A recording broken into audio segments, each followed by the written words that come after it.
Universities say they've been overwhelmed by calls from students trying to find a place after an increased number didn't get the A-level results they wanted. Many students, though, have decided to take a gap year rather than do a course that's not their first choice. And for others, there may be options to study abroad, as Chris Buckler reports. A large number of students now know for sure that they're headed to university. Those who got the grades they needed have been joined by many others who have found an alternative course through clearing. But with the pressure on places, there are still some who don't know what direction they're headed in. Generally, universities are reporting that they have few places left, and those they still have are going fast. Close to 400,000 students have now received an offer. Another 190,000 are eligible for clearing, and up to 70,000 have rejected an offer. I think people aren't using their insurance offer properly, their insurance choice.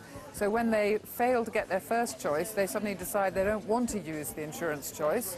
And I think there are a number of people who've got good qualifications who are deciding to reapply next year. Afternoon, Rob. Bradley Burrell spent the night weighing up his options. Unable to get the course of his choice, he went back to a sixth form college in York today with the intention of resitting his A-levels next year.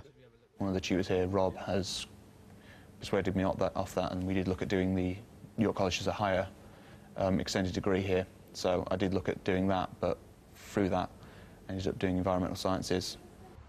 Tens of thousands are likely to miss out on going to university this year. Many feel it's been tougher to get a place than in the past and plan to try again next summer, resitting or earning money in the meantime.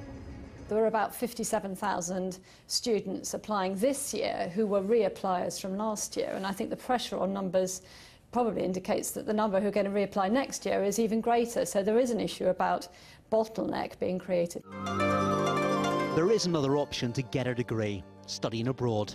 Nottingham University still has places, but it would mean going to their campus in Malaysia or China. As public funding gets tighter in the UK, here's an opportunity to get a degree from a UK university. And Huddersfield's not far. Rebecca still hopes that she'll study close to home in Leeds. She didn't get her first choice and is still in clearing.